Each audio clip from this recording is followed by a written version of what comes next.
All right. Welcome to Sideboard MTG.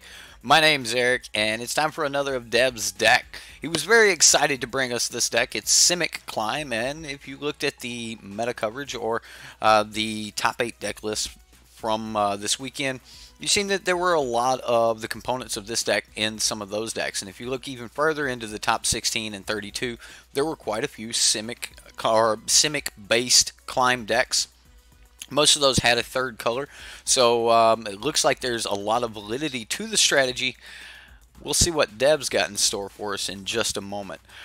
Don't forget to hit that like button, that subscribe button if you want to see more of Dev's decks played. I played all of them last season, and we're going to try to do that again this season. So this will get us caught up, and then tomorrow we've got Patreon decks coming up for those of you wanting to know what's in store for the future. We're going to see what the community has been brewing with since RNA, and yeah, let's jump right into it. What's up, everyone in chat? What's up? See a lot of chat's been getting down on some Kingdom Hearts 3. No spoilers, please. Like I'm going to be a little late on getting it, but I definitely I've looked at some videos and things, and it looks pretty sweet. I've tried to stay away from the spoilers though, but I know my wife's excited about it. Either way, let's look at this monster of a brew Dev's got for us here. So if you did see the winning deck, you know that it's basically a Golgari deck. Now there's been times in the past when we weren't so worried about red decks that the Wildgrowth Walker decks weren't actually the most powerful thing you could be doing. Wildgrowth Walker itself, a lot of the pros are like looking for ways to not have to play 4 copies of that in their main board. But it does feed to the Explore mechanics. Now, in Dev's particular version of green here, he's not going the Wildgrowth Walker, the Merfolk Branch Walker J-Light package. He's actually going Growth Chamber Guardian, just getting that extra value off of Growth Chamber Guardian and Incubation Druid.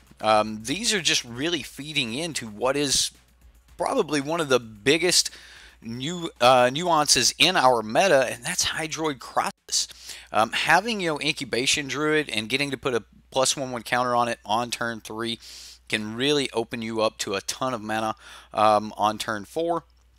And casting, these huge Hydroid Krasis, or even small ones for, some amount of advantage, seems to be exactly what most people in the meta are wanting to do. Now, I've been brewing with Hydroid Krasis, and almost all of my brews have ended up with these cards: Vivian Reed, Hydroid Krasis, and Biogenic Ooze in some count or another. And in even my brews, I've ended up with 3 Vivian and 3 Biogenic in a few of those. I've tried with Teamer so far and Bant, but again, I'm thinking that Sultai might still be the way to go. Sultai giving you a little bit of extra, kill and stuff, and we see that here with Dev's choice in Incubation. Like, it is a removal spell, but Black just has so many more cleaner answers. There's some more cleaner, right? There's some proper English. No, not happening. Anyway, there's cleaner answers in Black if you want to be able to deal with a creature. But incongruity is not that bad. Being able to exile a creature, giving them a 3/3 sometimes is not the worst thing in the world, especially if you've got some decent bodies yourself, like Still Leaf Champion, to kind of protect you, or just run over their little 3/3s anyway. Same thing for Thrashing Brontodon. This is a really good card, just giving you the ability to be aggressive, and then you have removal for enchantments and artifacts on a stick, just waiting there. Sometimes even slowing our opponents down, making them have to remove this before they can play their enchantment. Brontodon, really good card. Zingana Utopian Speaker.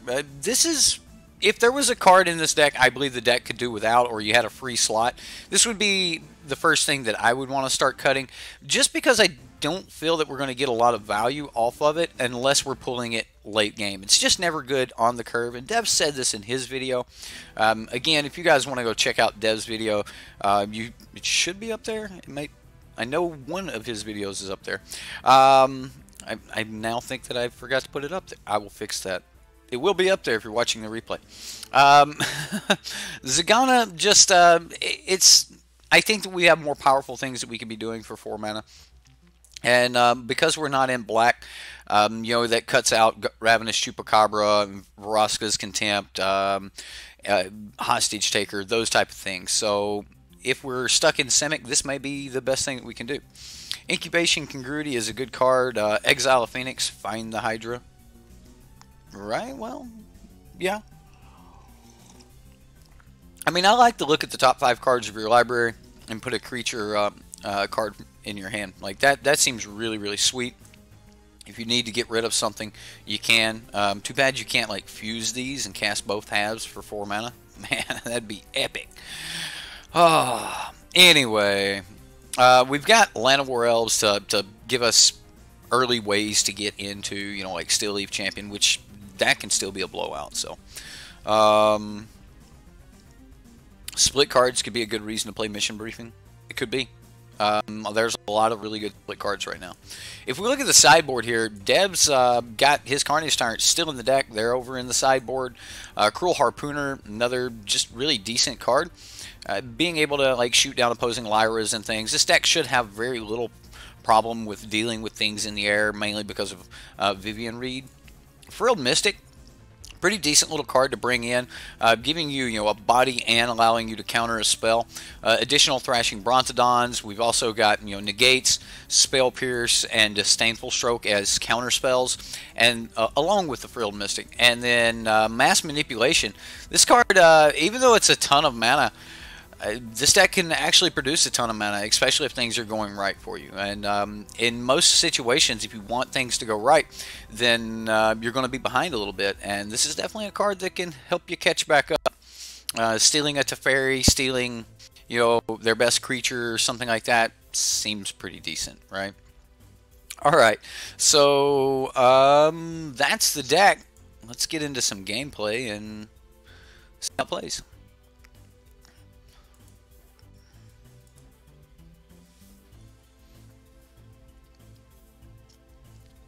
Good afternoon, everyone.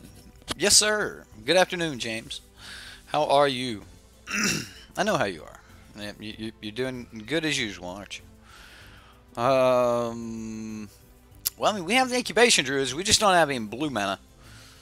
It's still not a horrible hand. We know that we have 3 islands and 8 dual lands.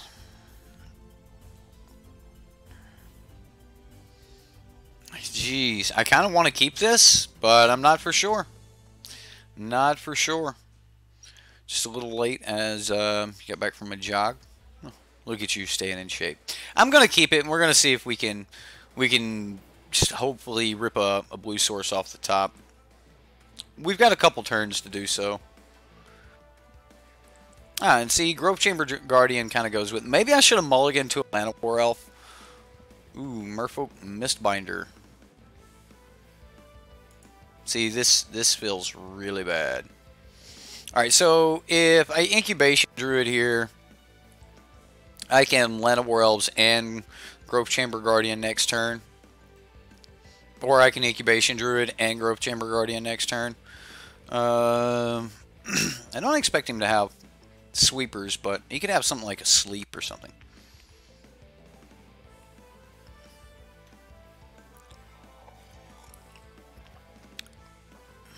Kamina, Speaker, another Mistbinder. We're about to get run over by merfolk here. Maybe the hand wasn't strong enough without blue mana.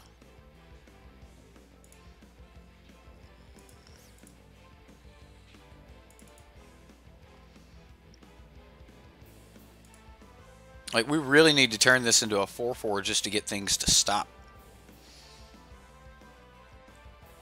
Vine Shaper Mystic.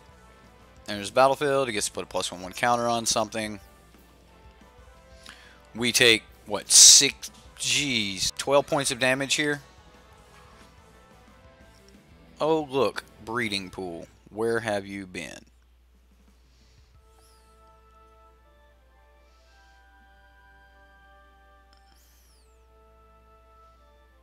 I guess we enter tapped with the breeding pool, and we're gonna have to take some damage here.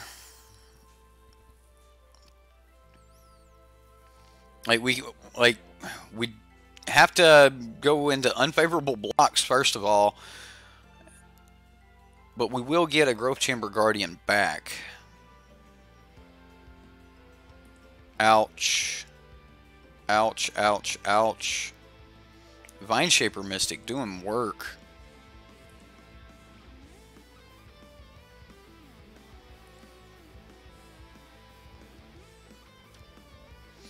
Alright, so we know we have to chump block. So let's chump block the 5/5. We're going to take out one of the Mist Cloaks, and then we chump block the 5 or the 4/6. I mean, or the 4/4, doesn't matter, I guess. Alright, so we declare blocks, activate.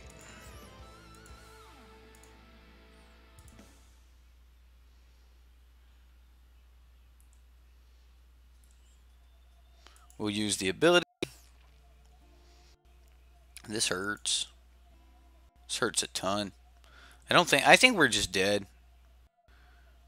Alright, so we get another land. What does that do for us? Brontodon does very little. I mean, we're at 1. We could put an Incubation Druid. Yeah, we're just dead. Just dead. You would have just scooped, made them think we're that was probably the better play, but for the... Oh, wait, we're not even going to have to play them again, so we don't even have to worry about the information exchange.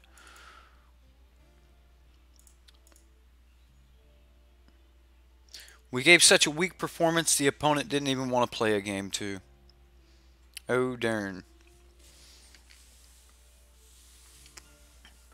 Yeah, maybe we just have to have Land of War Elves in order to be fast enough to do much.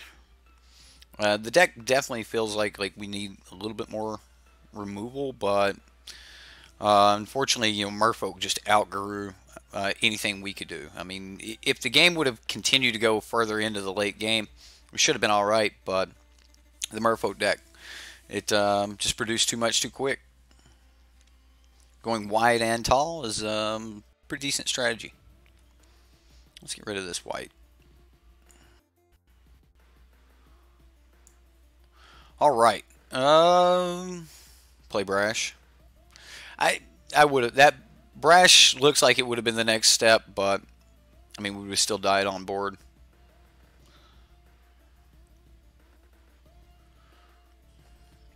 Well, we can't keep this. It does have that turn Land of War, turn 2 Still Leaf Champion. Just missing something. Alright. Hinterland Harbor, Forest, Land of War Elf, Incubation Druid, Hydroid Krasis. I don't want that. We've got enough mana at this point. I want a little something else to do with my mana. Alright, so can we outrun this deck? Maybe, maybe not.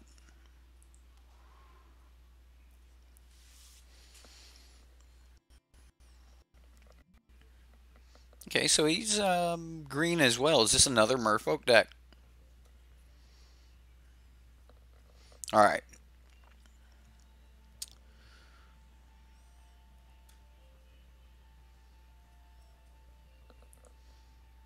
Merfolk Branchwalker that looked like Land of War Elf when it popped up.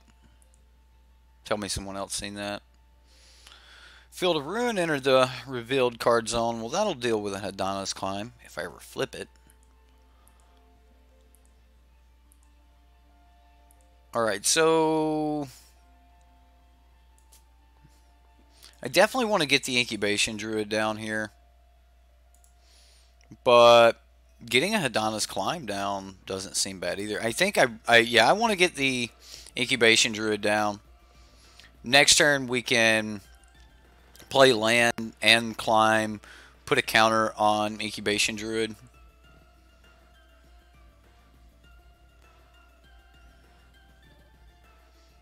Or do I just want to activate? Like, what would be the better play there? Playing Climb to put put one counter on. Ooh, Solar Fraley's.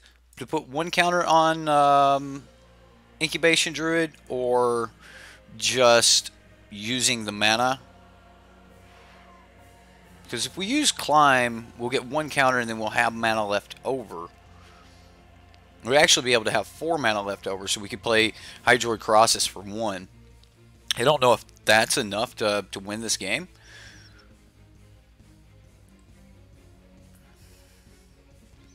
Merfolk, huh? There's a Biogenic Ooze. I could just cast that. Let's play the Hinterland Harbor.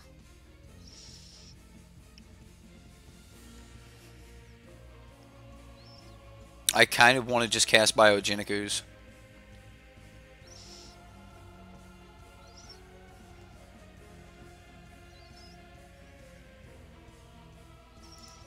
Like, getting it down now seems like it's going to be really good. They're 3/3 bodies. They start growing extremely fast. Yeah, I'm going for the speed of Biogenic Ooze.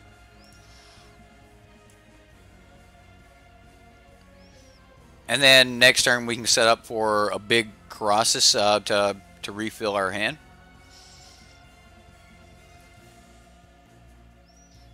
I wish there were more oozes in Standard.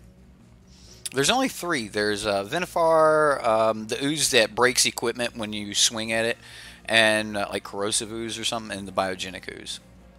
The only oozes in Standard. I get the Gilded Lotus. I just think that this is a little bit more value.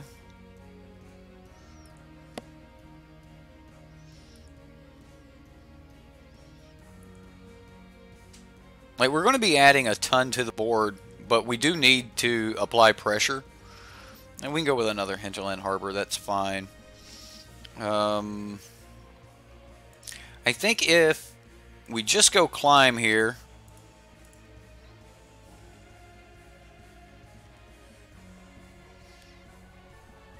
we can enter combat, put a +1 counter on the Incubation Druid.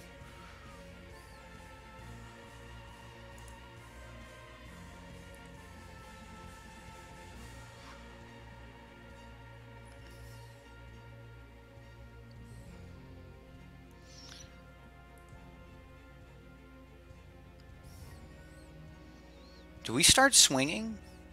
No, I don't think so yet.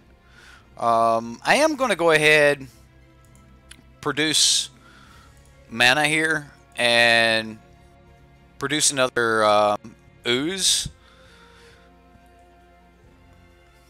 The ooze is so good.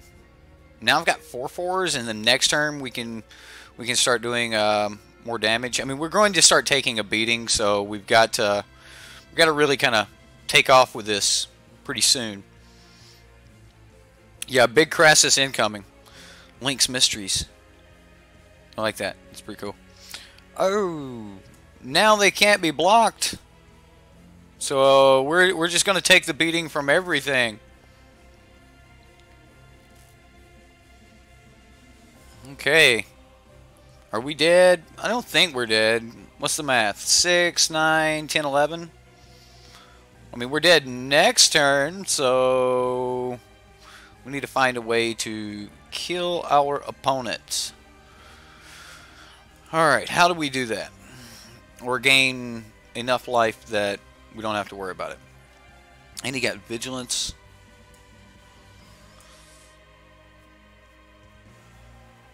I don't think killing our opponent's going to be feasible.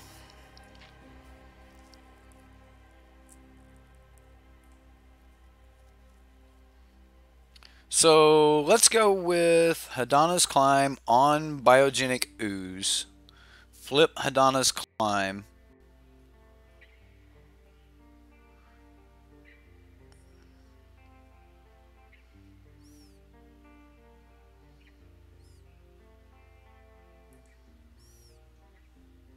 I think we've got to swing with the oozes.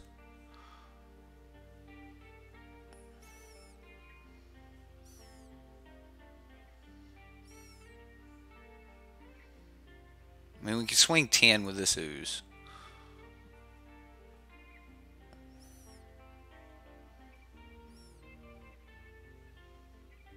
Is the only other option to actually... So if he gets a way to give a +1/+1 counter, we're just dead on board, right? If we can Hydroid Krasis into a way to kill Herald of Secret Streams...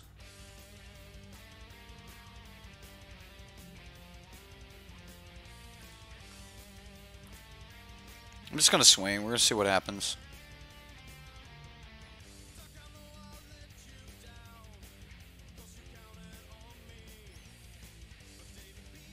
We need to hit a incongruity here. What's up, Jason? And I need to have 3 mana available to cast said incongruity. So we have to leave 3 mana up.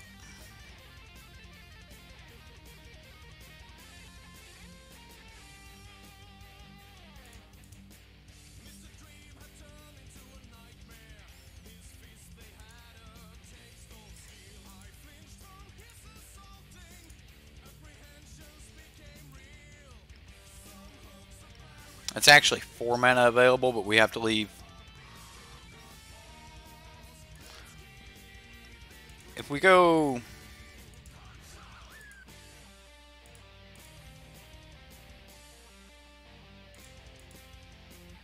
If we do it like this...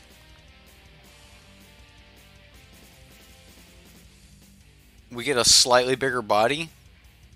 The other way allows us to leave an extra blocker open if we don't. I mean, we can't block if we don't. So I think just casting it for 6 is where we're going to be. So X equals 4. We'll draw some cards. Come on, incongruity. Is that the right one? Am I even saying the name of the card right? Probably not.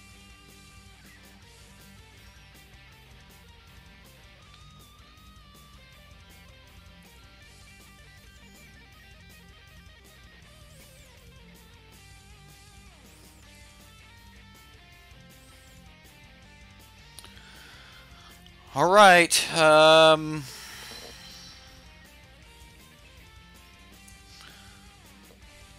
Here we go.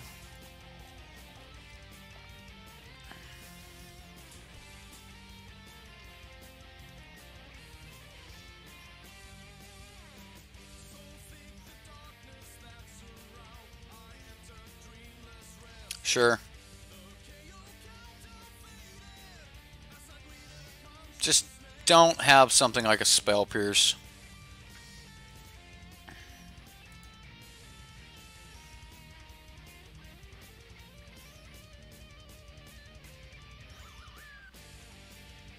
No, the double Herald. Oh, okay. So I was waiting for him to actually declare blockers, and then was going to try to kill the Herald of Secret Streams. But unfortunately, that's not going to work. Yeah. All right. I'm not going to show him what we had. Yeah, the extra Herald blew our little plan out of the water there. It was going to be sweet, though. It was going to be really sweet. We drew into our outs. I think that's the best we could have played that, you know, drawing into your outs and just hoping for the best, but his last card was another Herald. Grr. Whoops. Yeah. That got us. Man. All right. All right. So... Frilled Mystic seems okay. You know, sneaky Frilled Mystic.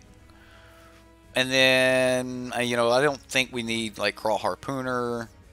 Mass Manipulation could be good if we could get there. But... I think we just run it back. We don't have other removal in the deck. Let's say for... Song of Freyalise purposes, we take out a Brontodon and put in, or take out a Still Leaf Champion and put in an extra Brontodon. And then try to be aggressive that way. So, at playset on the far right, what? You talking about the Hydroid Krasis? Why no Biomancer's familiar? I don't know, Jason. No way that he was sniping. He just played out the last card in hand. Like, that's all. I mean, I doubt it was a sniper. I mean, he just played his hand out. Well, I mean, we could get into that Grove Chamber adapt theme. I don't think that that's strong enough. I'm going to mulligan this. We need some blue mana, but Biogenic Ooze is very, very strong, and if our opponent starts out even remotely slow and we can get to the Ooze, we might be alright. So I'm going to keep it. I have to keep that blue source on top. We at least have a curve here of Incubation Druid into Hydroid Climb. So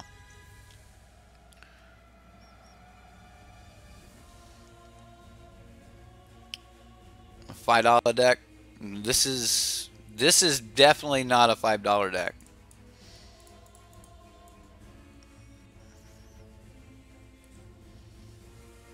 I like how when you flip Hydroid Climb, this produces three of anything. Because Hydroid Climb will, the Winged Temple of Araska can produce 1 mana of any color. I guess it would work with that as well. And produce any color mana. So Incubation Druid would work there. So it might be decent in an elf deck if there was a way to put +1/+1 counters on your elves. I mean, it just doesn't seem like something that an elf would do, though, like putting +1/+1 counters on elves.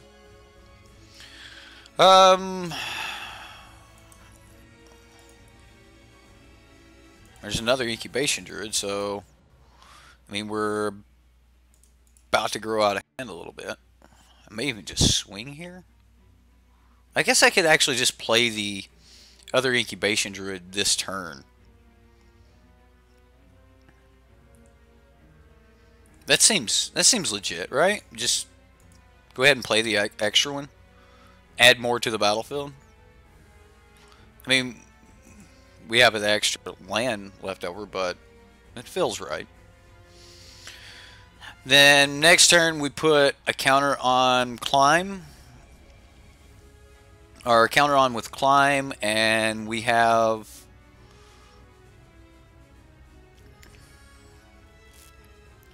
a ton of mana. J-Bear. He's gonna make some big dudes really fast here. Warms your soul to see such mana production. That's a lot. I mean, it's a little bit of a combo to have Hydroid Climb to follow it up with, but it's a lot of mana production. Like, we're looking at our turn 4 having 10 mana on turn 4. I mean, second main phase of turn 4, but still 10 mana on turn 4.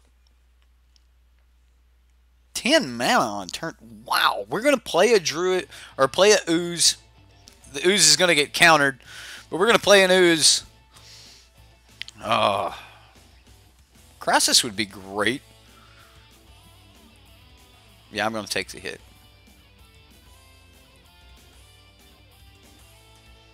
Krasis off the top would be just terrific. Alright, well. Hopes and dreams shot down. Maybe he's got Quench. We can play around Quench.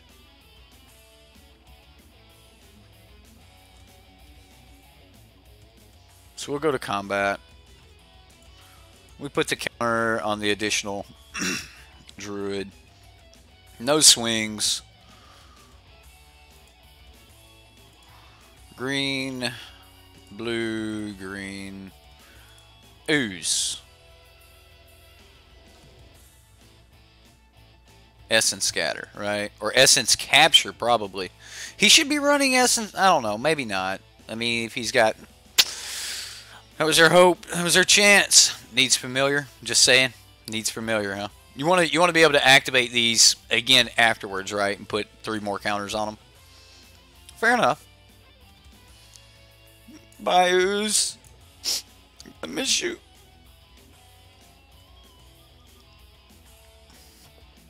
We've got more copies of Ooze. We can try this again. Right now we're just begging for something to do with our mana.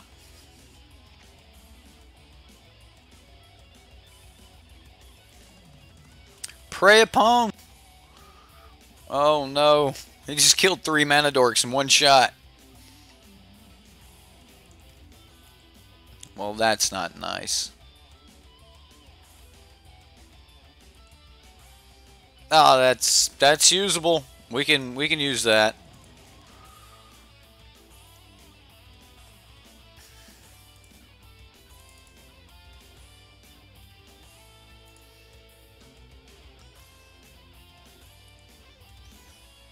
Make a 4/4. Use the ability. I did it this way so that I have a bigger body in the end. We'll use Growth Chamber, or we'll play Growth Chamber Guardian here.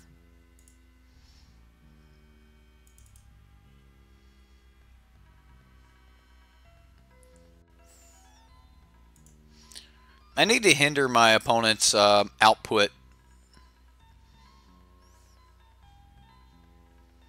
I have enough mana now that I believe if I start getting my adapt creatures that I can do mean things with them. I'm going to try to go for a finish here while maintaining a decent blocker. And plus putting an additional +1/+1 counter on this guy will just trigger him yet again. So now we can just start paying for it and swinging. What's up, Jamie? How you doing, man? Anyone going to GP Nashville? Well, I definitely think the Hydroid Krasis decks are something to look into if you are going to GP Nashville.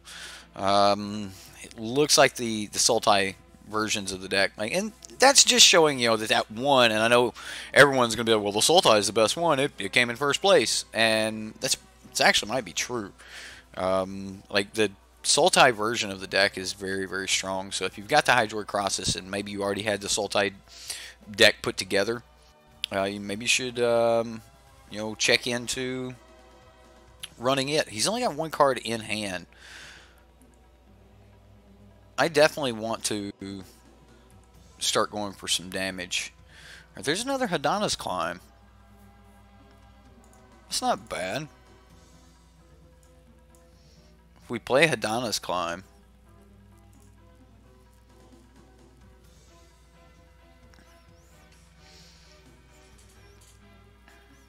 we have to go triple blue. So we need 3 in this, and we've got 1, 2, 3, 4, 5, 6.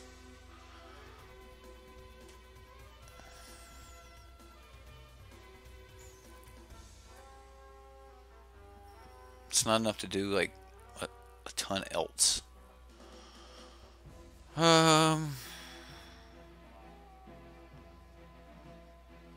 do want to go for a big swing here, though.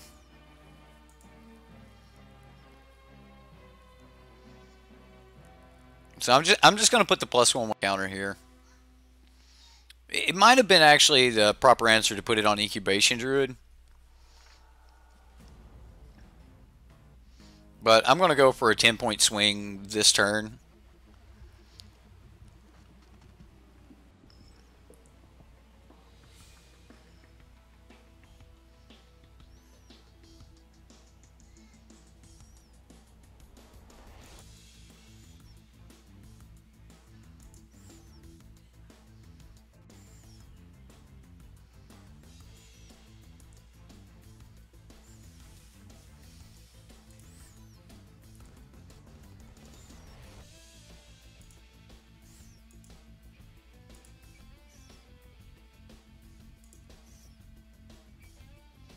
Whoa.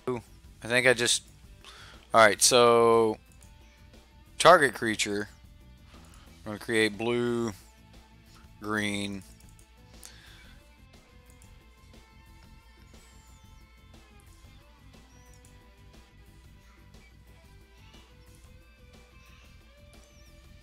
I mean, bam, take 10 is still not horrible. We've got a decent little chump blocker. I know he can make, you know, certain creatures really, really huge. Like this can get really big, but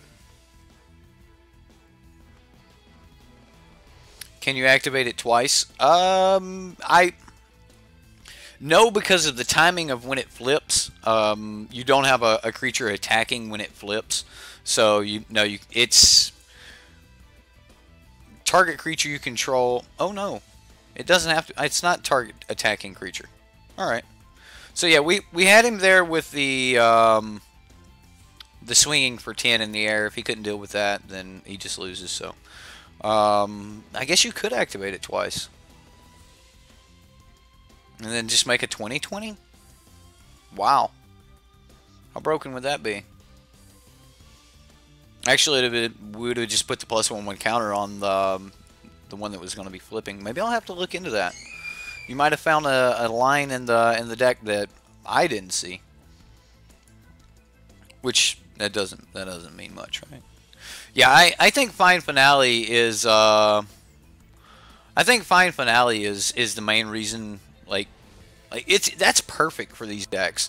I mean, you get to run Biogenic Ooze, you get to run Hydroid Krasis and Vivian Reed, and then you get to have Fine Finale to just get back more copies of the Krasis that they've killed, making you you can just be prevalent with it. Like, just start throwing Krasises out on 4, just gain 1 life, draw an extra card, get a 2/2 flying, trample.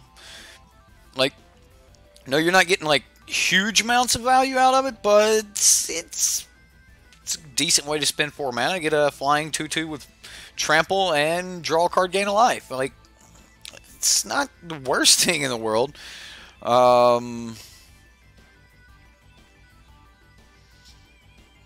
It's not the greatest hand in the world, but we've had worse lately.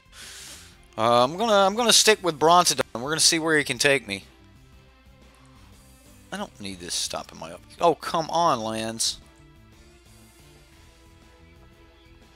I'm going to hold off on the island until turn 4 because we still got these Steel Leaf Champions, and I want to keep myself open to that.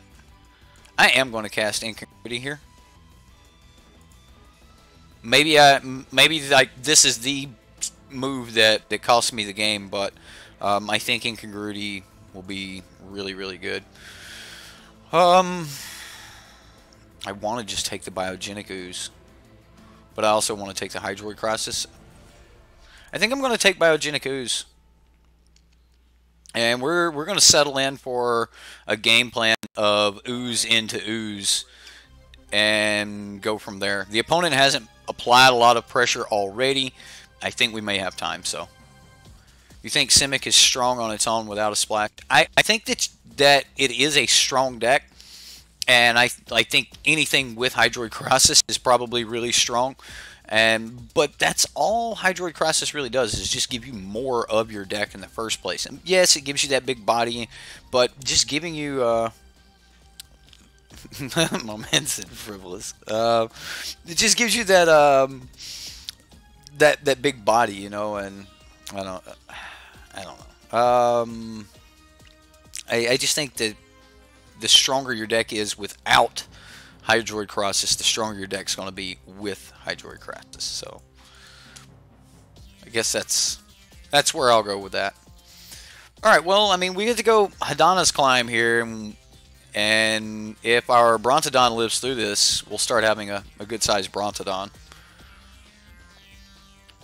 And when we get to cast something next turn, should force his hand into trying to cast things. If we play Biogenic Ooze and actually resolve it, then our opponent's forced to start doing things. And if we get the second one down, shit's going to get real fast. This Ooze is broken, ladies and gentlemen. I'm telling you, the Ooze is broken. I loved it. When I pulled up Dev's list and I seen that he had, you know, 4 Krasis, 3 Ooze, and 3 Vivian, which, by the way, she's been hiding this whole time. When I seen that, you know, he had that in the deck, I was like, yep, this is exactly where I want to be. I'm just going to take this hit.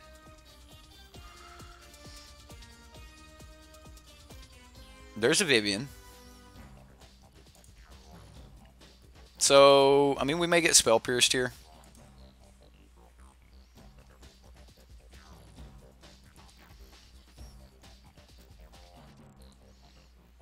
Alright, Brontodon. Old Bronte. Alright, so Brontodon's going to start trying to put up a wall for us. It may work, it may not. Shapers of Sanctuary, or Shapers of Nature, Shapers of Nature may continue to outgrow Brontodon, but may not. I mean, you can always pay 4 mana and put a counter on it. If he pays 4 mana to put a counter on it, then Biogenic Ooze resolves, and we're sitting pretty. You love Judith. You kind of wish they would have never named her something else. You kind of wish they would have named her something else.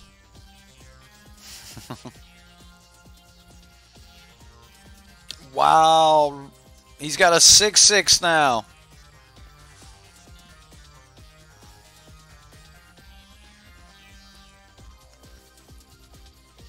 I'm going to take the hit. I know it's a lot, and we go to 9.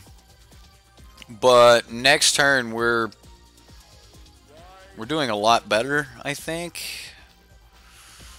We're gonna see. Alright, Ooze. Go do your thing.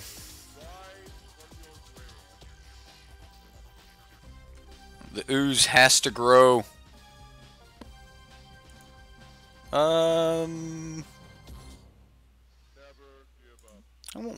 I want Brontodon to be huge.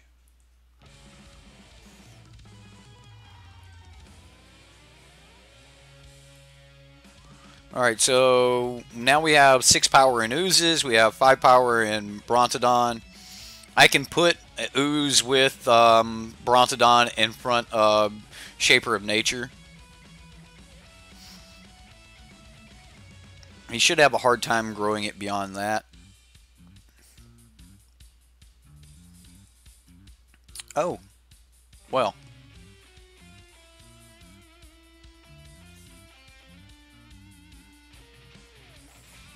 Does he spread it out, or does he want to flip it? He wants to flip it. Okay.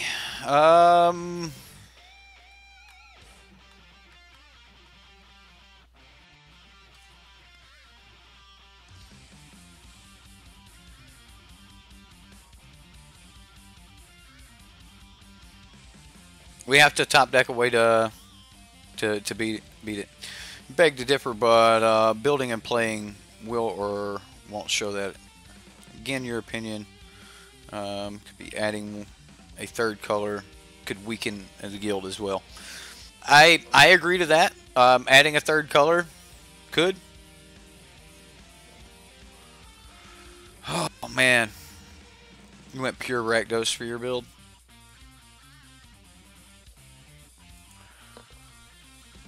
Do we have a way out of this? No? No, we're just dead? We have to flip our climb, right? So 1, 2, 3, 4, 5. Flip climb. So we can't even play that. We have to flip climb.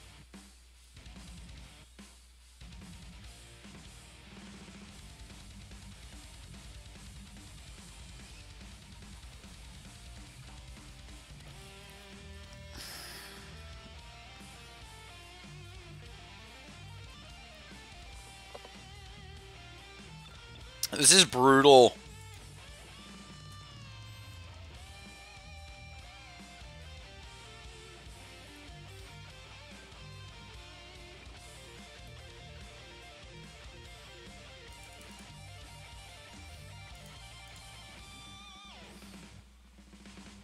Yeah, this is very brutal.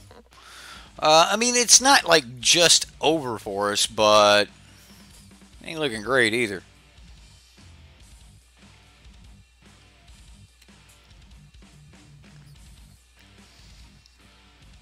So if he goes for the swing, we block.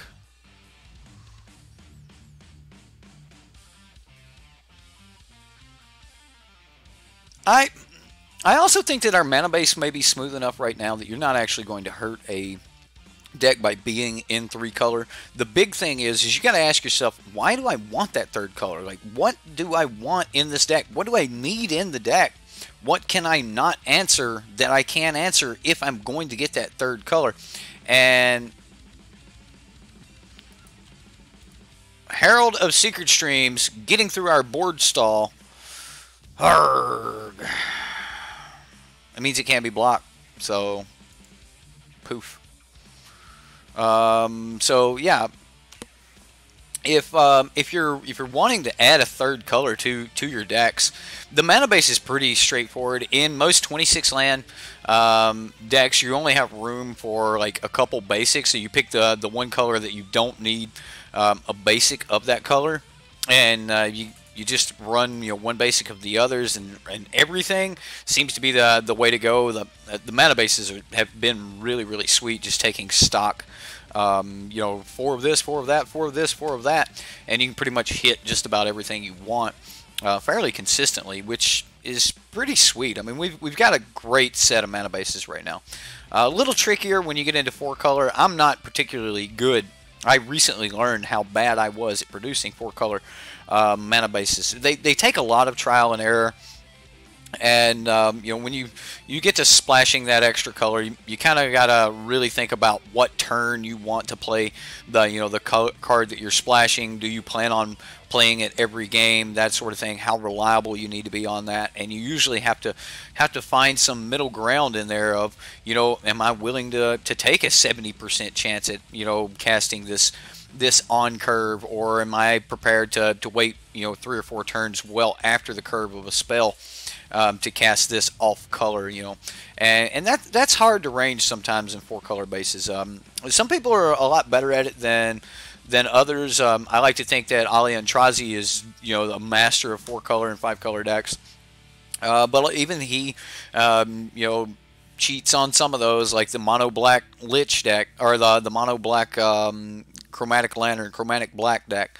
That was, I believe, one of Ali Antrazi's creations, and even he was like, I'll just go all swamps and play my 5-color deck. So, splashing into the 3rd color in certain formats when you don't have a sweet mana base, yeah, that can definitely hurt and weaken, the deck overall. But when you have decent mana, a lot of times it's not that big of a deal. All right. Time Walking on Sunshine is... Oh, that's not our opponent. Somebody else got it. Outlaw Star. Alright, buddy. Outlaw Star 33. 333. There we go. He's half a demon. Right. Chromatic Lantern. What a thing. But yeah, the big thing you have to ask yourself when moving into another color, it's for me, it's rule 1 when splashing in a deck. Do the rewards outweigh the risk? And if they do, then by all means do it. So I'm going to put this hand based on the fact that my Llanowar Elf dies on turn 1. Yeah, that's a good reason to keep this hand, because Llanowar dies to shock. All right, let's have that happen. We can just move on with our lives. Okay. Is this game 1? No, we're actually in game 3, I believe. I'm going to play an extra game with this one because our first opponent scooped on us, but yeah. We have the extra Growth Chamber Guardian, so I'm willing to play this one and see if we can save ourselves a little extra burn from the opponent. He spends like a lightning strike or something here, then that's something not going towards us in a moment. There's a gutter snipe. That's a dude. I also think it's a dude that doesn't block.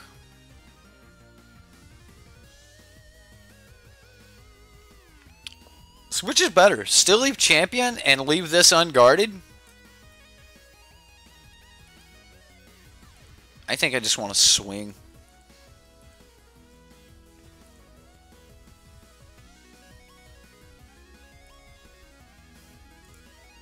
Yeah, I'm just going to save champion. There should be very little in his deck that can block a still leaf champion. And first off, it's red deck. They shouldn't be blocking anyway. So, good news is now it's more ways to do 3 colors than before. This is very true. There are a lot more ways to do 3 color decks than there were before. At least still leaf champion should block this gutter snipe, right? Isn't that the hopes, the prayers? I mean, we're on turn 4. We're at 18. Skewer the critics. This gutter snipes causing some pain. Alright,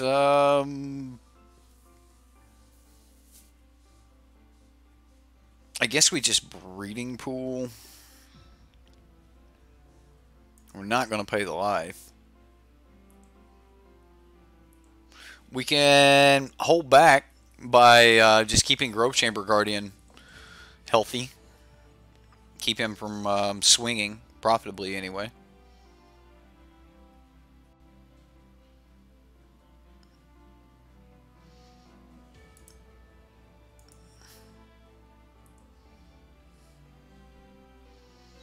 So the question is do we activate this and then he goes to burn it? Sure, right? We let that happen. Nope, he did not. So yeah, we'll grab another Growth Chamber Guardian. Take the shuffle. Play Hinterland Harbor. Alright, so now we're looking at we can play and activate Growth Chamber Guardian.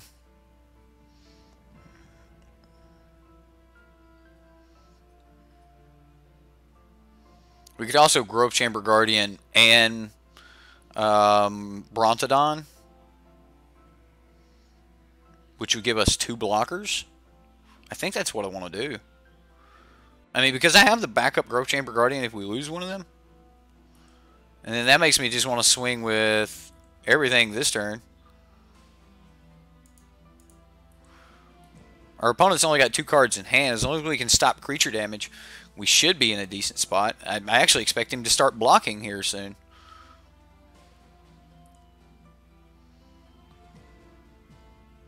Yeah, this is looking a little bit better for us. Let's put more blockers on the battlefield.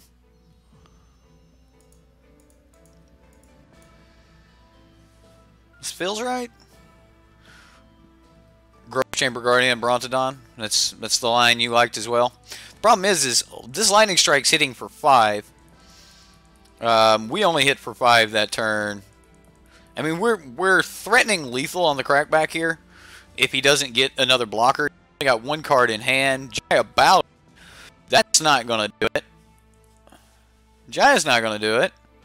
He discarded 0 cards, drew 0 cards. Did we just win?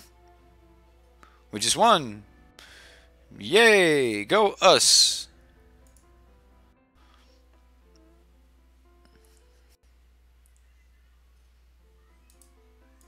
We're just going to attack him with everything. He can't block the Still Leaf Champion. And yeah, there we go. Feel like Big Pig would be good in this? Yeah, Pumbaa looks good. He's a big pig. Oh, Enraiser Forerunner is what your Enraise Forerunner. I assume that's what you're talking about. What do we make changes to here? Harpooner seems fine, but Spellpiercer seems real good too. Just hey, the opponent don't want to play with us no more. Aw. That's mean. Alright. See what Best of One does to people. See? Like, I don't want a sideboard. He's got even more answers for my red deck. Anyway. You feel Simic is too linear and falls apart once enemies can sideboard into to deal with creatures more effectively, as blue and green don't have access to clean removal. I believe that is the biggest holdup for the Simic decks is access to clean removal. I'm going to keep this hand. We've got a decent start here, and we're on the play, so might as well try it. Yes, blue does have access to counter, and I'll show you guys like the the the brews of Simic that I'm playing around with towards the end of the stream. I'm gonna go for the steel champion play. I mean, we could just play out like we're mono blue and or mono green, and oh man, yeah, we just do it multiple times. Yeah, yeah, I like it. Let's do that. He's probably got blue, and we're gonna get detentioned. He does have blue. Oh man, 4-color deck incoming. No lava coil on too though.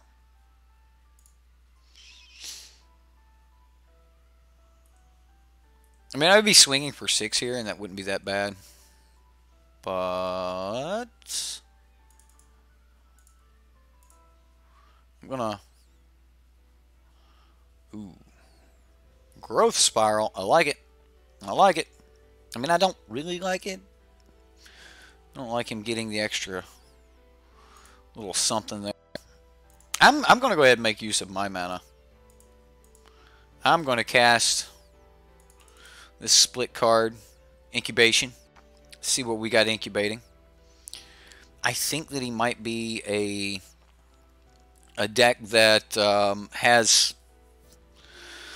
He might be a deck that has Wilderness Reclamation, and if he is a Wilderness Reclamation deck, then I want the Brontodon. So that was my thoughts on picking Brontodon right there.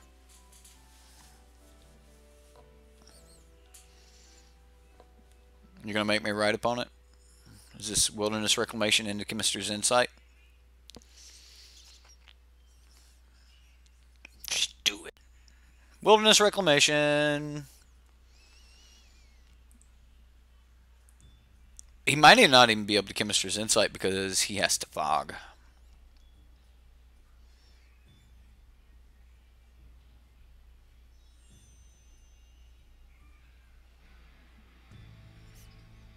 Sure.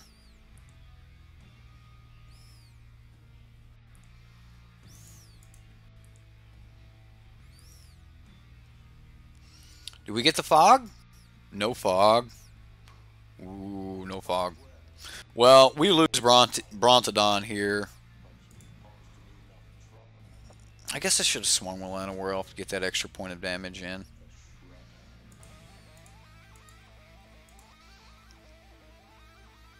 Because I'm not letting him untap with this. I mean, if he wants to Chemist's Insight, that's fine. So, I guess we didn't have to take the extra 2 points of life. But I just couldn't see myself in a world where I didn't use this, so at that point, I had to still go ahead and do it. And the other option would have just play one of our 2-drops and let him have an extra turn with this, but that could be too dangerous. He could just start going into Nexus of Fate world. Oh, look, Chemist's Insight. Yep, that happened. So, White Splash gives Deputy of Detention. Yes, Deputy of Detention seems real good. I've been playing around with a Sultai Brew. I've been playing around with a Tamer Brew, and I've been playing around with a Bant Brew. And like so far, I haven't really played much with just Simic, and I felt that I didn't really have to. Deb was already on the case, and I like what Deb's got going on here, and I'm definitely going to be you know, taking some of the things I learned from these matches and. Like, I really like Hydroid's Climb into Incubation Druid, or Growth Chamber Guardian and Incubation Druid into Hydroid's Climb. So, we definitely want more of this. I don't want Zagana. Zagana seems to just be like the worst card. Frilled Mystic is going to be pretty decent. Like, Frilled Mystic could just be main board here, like, and just get rid of a Zagana, period. If I did that, I don't think that I really want the Steel Leaf Champion draw, even though it's a very powerful draw.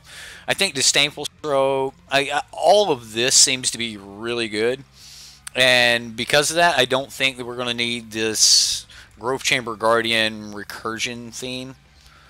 Actually, maybe we want that recursion theme, and we just don't want Steel Leaf Champion on the draw. Like, we just want to be doing all the other things. What else can we take out? Maybe not so many biogenic oozes. Like, if we're going to win this, we're just going to win this outright anyway. I guess...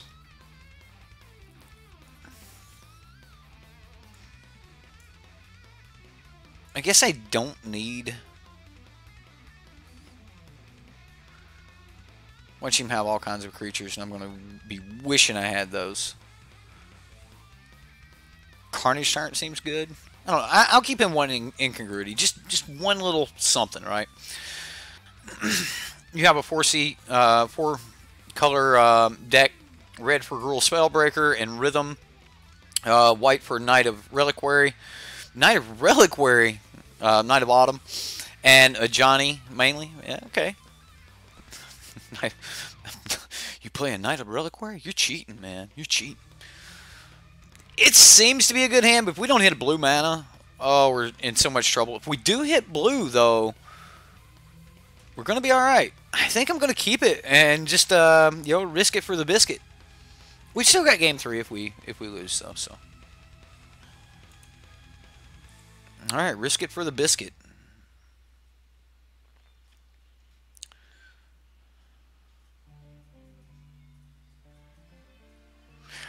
So Rhythm of the Wild was actually not in any of the top decks. Even the version of Gruul that did well in the tournament had 0 copies of Rhythm of the Wild. Seems that Riot itself's decent. Just right on time. I'm just going to pass. I'm not in any hurry. Are you and the arena upset? No, not at all. Not at all. Ooh, he didn't have another land to play. He was digging for a land. No, we're not. Me and the arena are not upset. It's just you can actually get all of the cards for under $1,000 here, where you can't do that on arena. So I'm going to be getting quite a few cards on arena here very soon, but as of right now, I am not. So we're going to play where we have the cards available, and hopefully you guys will be able to forgive me for that. I mean, you watched Magic Online for quite some time beforehand. I'm hoping you will continue to do so. Oh, look, another land. So now I can play an Incubation Druid. Oh, as soon as you put a counter spell in your deck, you're like, well, great. Now I can't play my curve out anymore. We need a blue source off the top. That, or go ahead and use this negate, so I no longer have to worry about it. Deafening Clarion. Am I worried about this? Do I fight over Incubation Druid?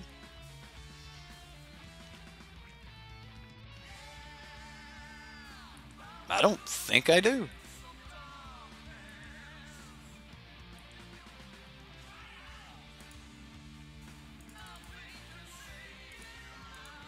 Boy, I'm presenting this this negate so hardcore it's stupid. MTGO is better than Arena anyway. I think so. Rush, aye, sir, haven't seen you. What deck you want for the Patreon games? Hit me up. Let me know. Let's see what you got. Blue source. Ah, whatever.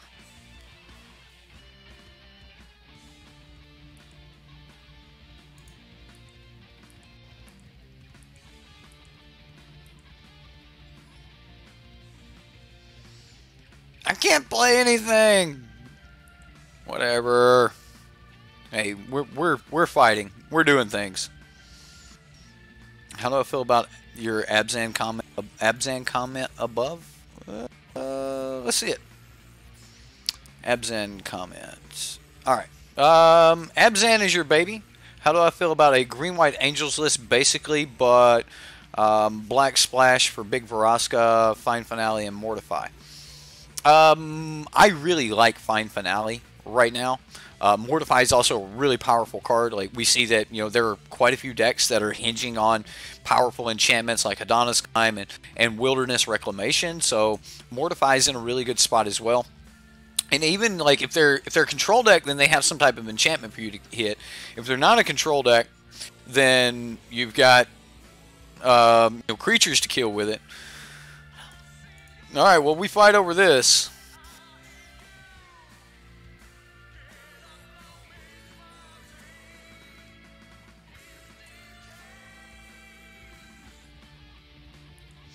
He's going to negate my negate. Well, I feel pretty good about him using as an expansion explosion there. Oh, wow. He down-ticked to Fairy.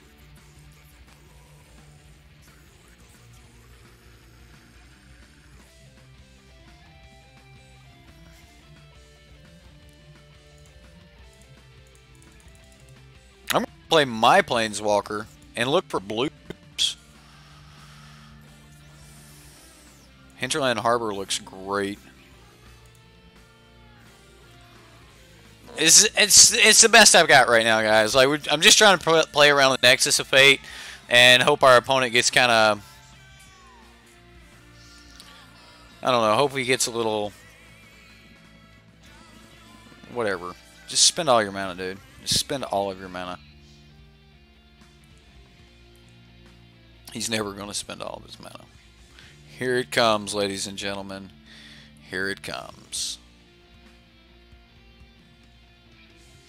He untaps it all. He's tapping more of it.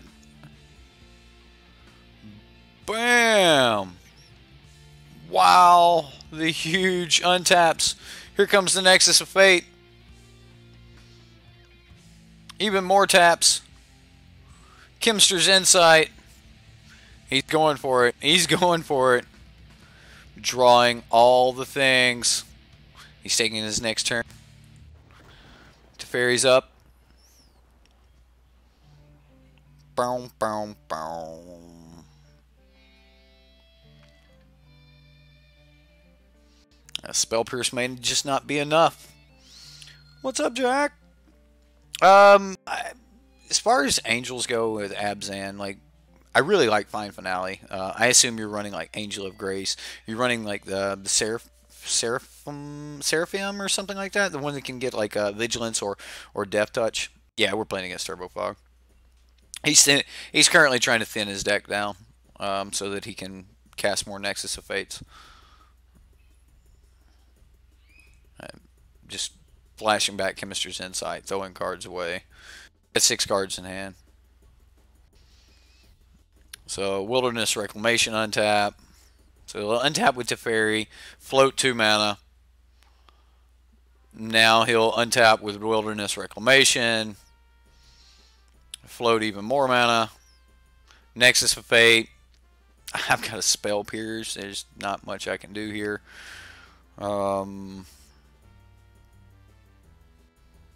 Chemistry's Insight. You know what? We're going to stop that one. He actually discarded a card. I don't want him to get 2 more, and I have the means to stop it. If that stops him from actually getting an extra Nexus of Fate, then I'll have felt great about what I've done here. Chances of that actually happening are pretty slim. You only have 2 Resplendent Angel, but you run 3 Shalai, 3 Lyra. So my actual thoughts on that is there's going to be so many Vivian Reeds being played that it might be very dangerous to be in the air right now. Like, you may be wanting to be on the ground, making your fight on the ground. Just because Vivian Reed's got her bow, arched up, and she is shooting everything that's airborne. But then again, it might be the right strategy. Man, this is going to be a big expansion explosion. It's going to be huge. Wow. He's doing it, ladies and gentlemen. He is doing it.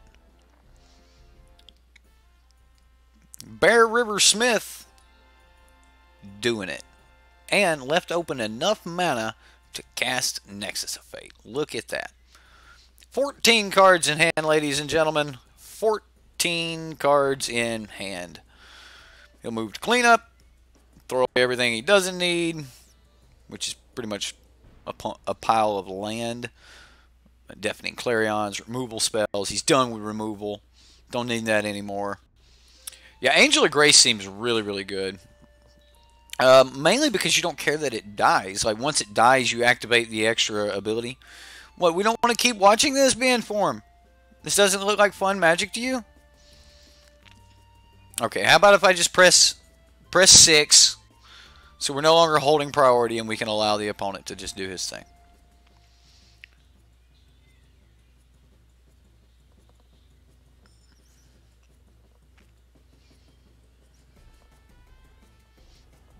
He revealed a Nexus of Fate. Just scoop.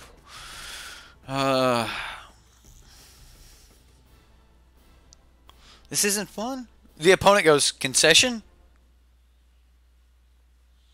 The opponent asks, concession?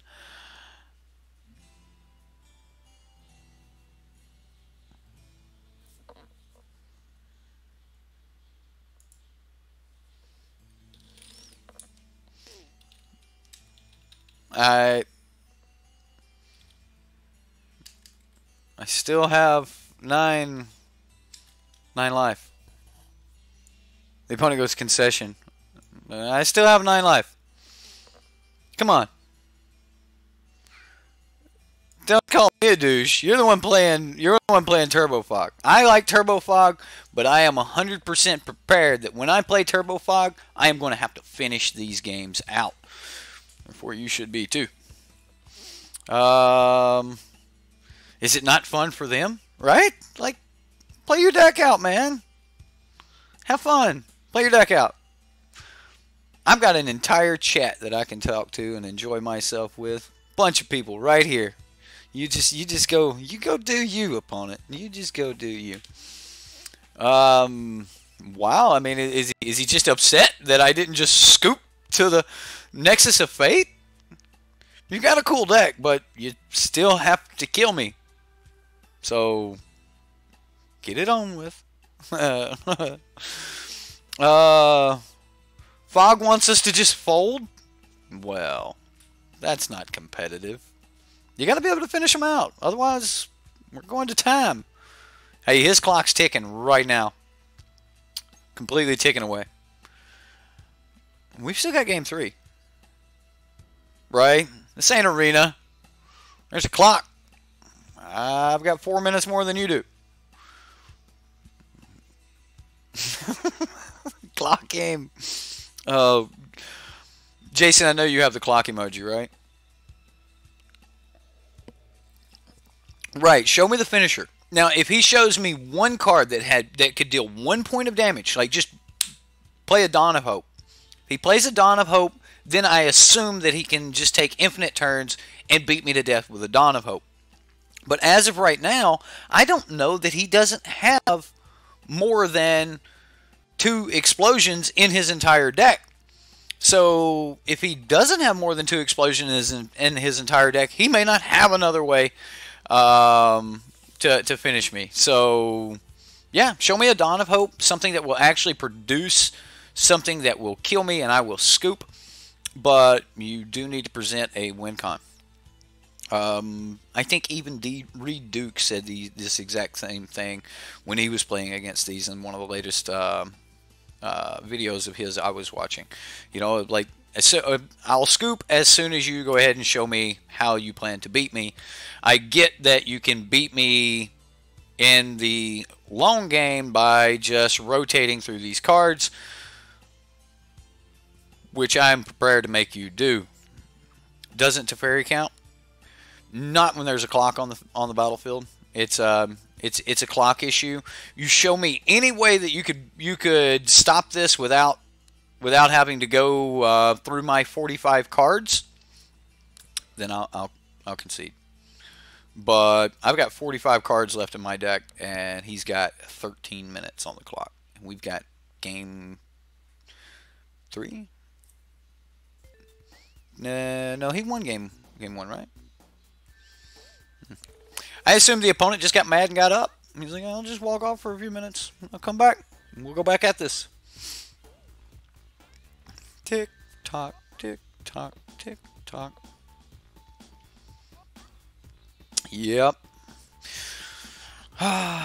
So while we're waiting on that, let's go look at some of the decks I've been brewing around with. Now I'm not going to take like ground up credit on these decks, but I did, kind of take the backbone of these decks and decide that I wanted to run 4 Hydroid Krasis, 3 Vivian, and 3 Ooze, like I was telling you guys earlier. If you guys notice here in Dev's decks, he went the same way. Doesn't matter. As far as the, I think I won game 1. As far as the clock goes, and I might have lost game 1. Ooh, he's waiting for me to respawn.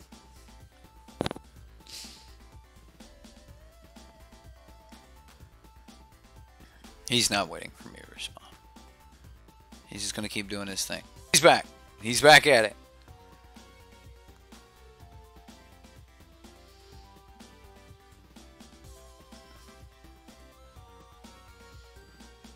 Anyway,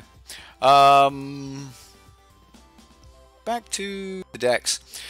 I wanted to play around with Direfleet Daredevil, considering like there just wasn't a lot of reasons to actually be in red when I was playing around with the Simic build, and I wanted to try it with the Wild Growth Walkers and the Jade Light Rangers and the Merfolk Branch Walkers, but I also wanted Incubation Druid and Growth Chamber Guardian.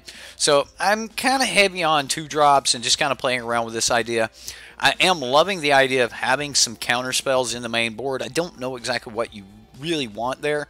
If we look over at the Bant decks, they were running Wizard's Retort, and I'm trying that in my Bant deck as well. Because you end up with a lot of Wizards in the Bant build. But, as far as Wild Growth Walker and things like that go, I've actually shifted my Wild Growths over to the side. I just think that I have enough play against red decks that I don't necessarily need them, and if I want them, we can bring them in. A lot of lava coils, things like that. Cinder Vines, this showed up in a lot of the decks, and seems to be the real deal.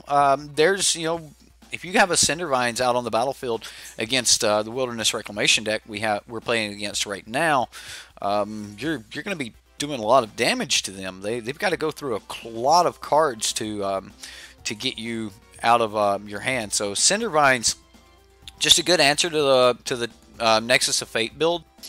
They have to destroy it before they can continue on. And then as far as the Sultai mid-range goes, I'm playing around with Journey to Eternity. I think I'm going to end up cutting one of them and only have 1 copy of Journey in the deck. It doesn't actually play really well with Hydroid Krasis, but it plays well with the rest of the deck. Brontodon is becoming like better and better, making me want to peel off of some of the the Jade Light Rangers, Merfolk Branch Walkers. Again, I have moved the Wild Growth Walkers to the side. This may end up being a bad idea, and I might have to end up cutting other things and just getting the Wild Growth Walkers back in. But I'm playing around with the idea of Wild Growth Walker. So, oh, we played a Lyra. I'll scoop to Lyra. That'll close the game out. Alright, we go to game 3. Alright, I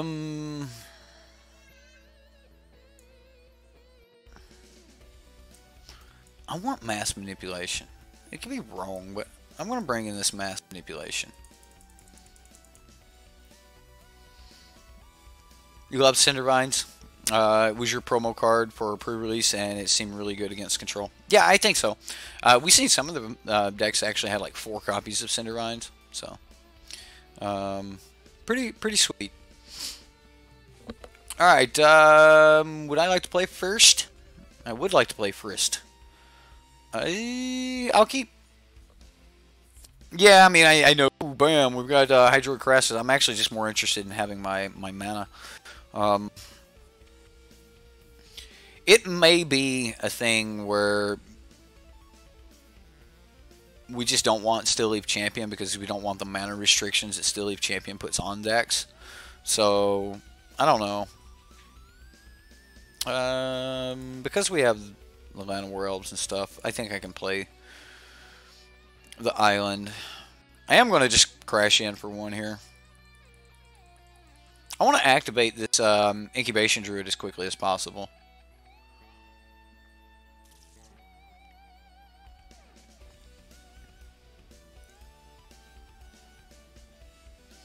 Brontodon's great, but again, I just want to Adept 3.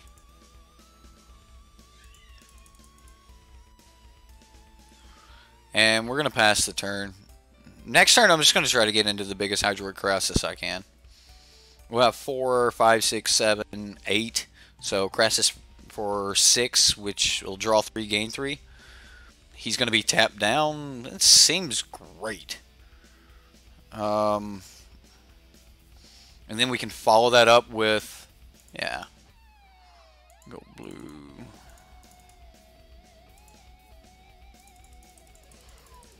So, I mean, this is a turn 4 Krasis for 6.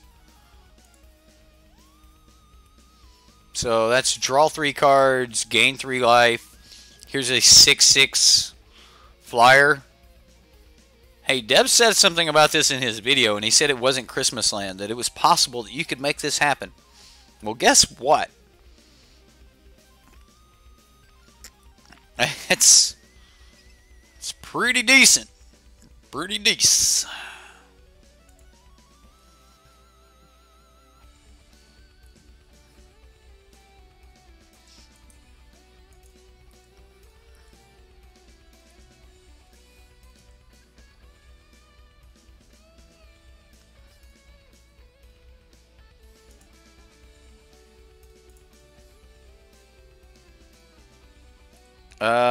Yeah. Showing us, yeah, the deck is definitely just going off. The Field Mystics. This is, you want this over the other 4-mana card in here. Like,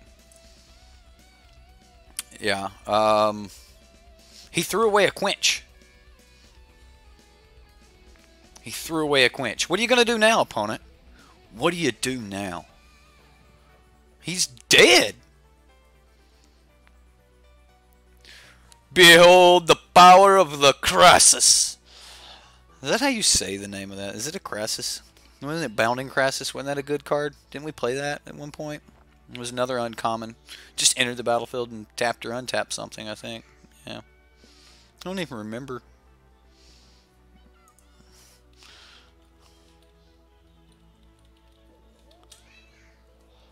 I asked him, I said, concession?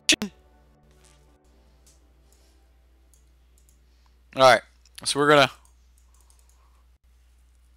play Frilled Mystic. Use Frilled Mystic's ability. And it concedes! Yeah! Woo!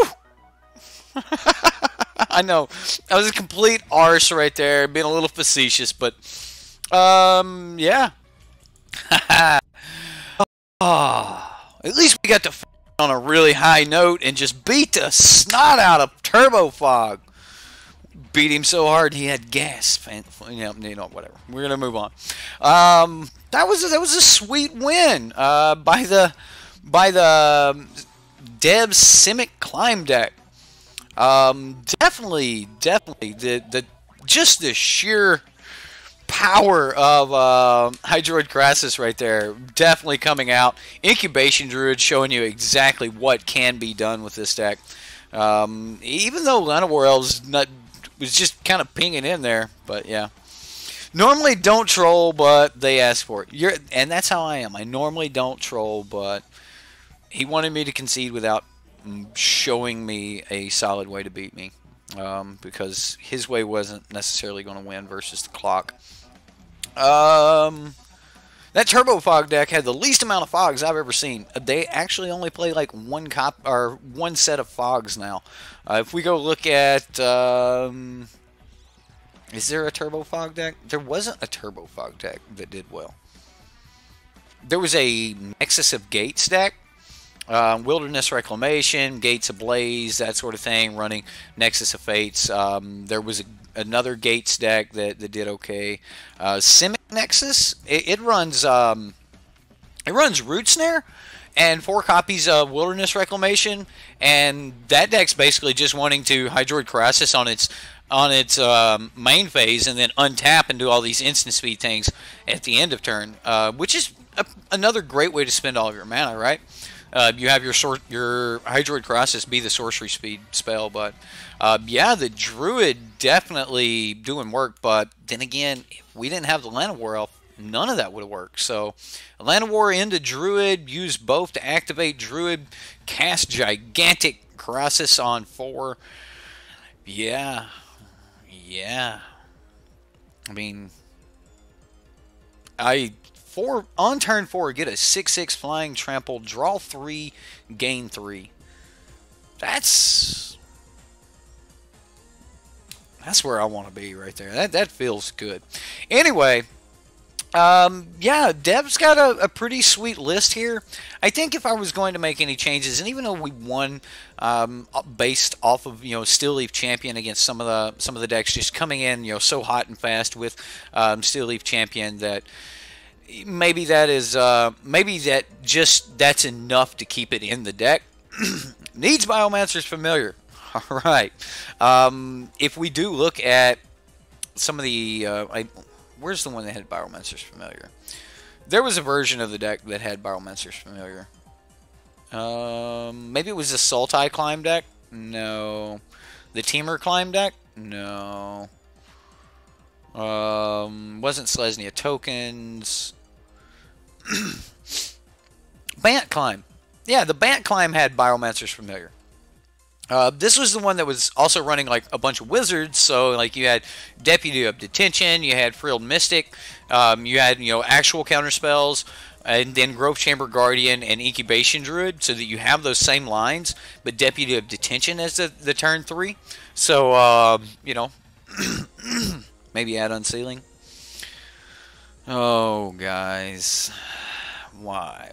But I actually think this climb is probably really close to where I would like to be in Standard. Don't know so much about the Shalai or not, but Shalai is also an additional way to put +1/+1 counters on things like Incubation Druid, and it's something else to sink your mana into.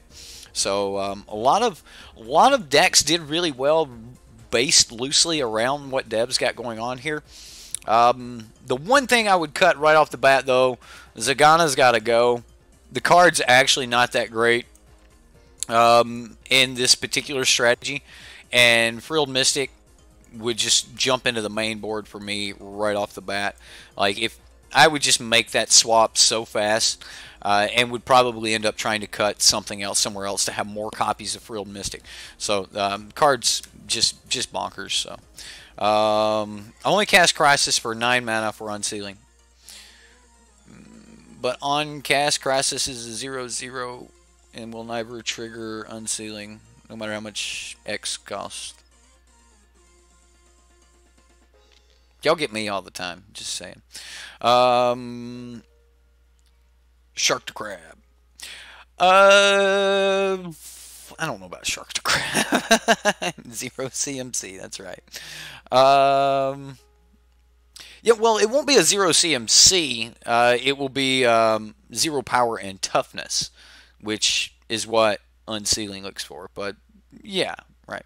Day 9 played a Sultai deck with Krasis, Frilled Mystic, and Fine Broker for loops. See, that seems great. I'm trying to play around with all of that in my version of Sultai. Again, I'm going a little bit out there with my version. I'm going so heavy on the 4-drops, it's probably a little too much. With cards like Ravenous Chupacabra, I want the Hostage Takers, but yet I've got a Fine Broker in there. I want to use that to just get more and more copies of my Ooze and my Krasis. We've got cards like, Fine Finale and stuff like that. So I'll tell you what I'll do. I will put a poll up of my Hydroid Krasis decks. I've already put one up on my Patreon page. for everyone to vote on. That's public, so if you guys just want to check out the Patreon page and go over there and vote on the poll, you can. But I'm asking everyone, how would you build your Krasis deck? Like, if you were going to be playing with Krasis, and that was the deck building restriction, was you got to run at least 3 copies of this card in the deck, how would you build it? What colors would you be in? And I will brew around the colors that everyone choose, and we'll play a deck like that at some point this week. Maybe even for the third deck of Sub Sunday or something like that. So yeah, let me know. You can check over on Patreon, and I will probably just remake the post here on YouTube now that we have access to making polls. So we'll probably do that. But yeah, let me know how you would play your Krasis. I look forward to hearing it in your comments below, and I look forward to seeing how you would build your Krasis decks over on the Cyborg MTG subreddit. Matter of fact, that would be a great way to spend a day, is playing all of your different Hydroid Krasis brews. So start brewing. Let's see what you got, and maybe we'll do that for this Sub Sunday. We don't have a lot of decks posted right now. So yeah, brew with Krasis. That's going to be the challenge. Post them on the Cyborg MTG subreddit, and let's see what you got. If you don't want to brew, go over there and vote for the deck that you want to see, and we'll go from there. I will even post my brews on that, and you guys can take them from what they are. What is the preferred site for deck hosting? MTG Goldfish, Aether Hub, or manatraders, preferably. I hate Tapped Out. I hate Tapped Out. TCG Player's fine because you can just copy and paste from TCG Player. If you have a way to post it on Star City Games, then that's fine as well, because Star City makes it really simple. But Tapped Out makes it a pain, and like deck stats feels like a nightmare trying to get those deck lists and stuff. But yeah, manatraders would definitely be the easiest, because I literally have to do no work rebuilding your link. So yeah, manatraders would be the easiest. I am starting to become a fan of Aether Hub, and I may even like reach out to Aether Hub and see if I can like get some type of sponsorship or something through them. Like, I really like their content and wouldn't mind like shouting them out a little bit more. So which is how I try to pick my sponsors, like products I actually like. I used Aether Hub for building all my arena decks for the streamer event, and it was just simple. Like, every time I was like, well, I need to do this, and I would look where I expected something to be, and it was there, and I was like, you know what, it's just a good website. So yeah, I probably should reach out to Aether Hub and be like, hey, I really like your stuff and wouldn't mind pitching for you. So anyway, right, manatraders also updates the changes. So like, if you go back and change the deck and you just save it as the same deck again, when it finally comes time for me to pull the deck, like, so you might like present the deck tonight, and you may change it 5 times between now and Sunday.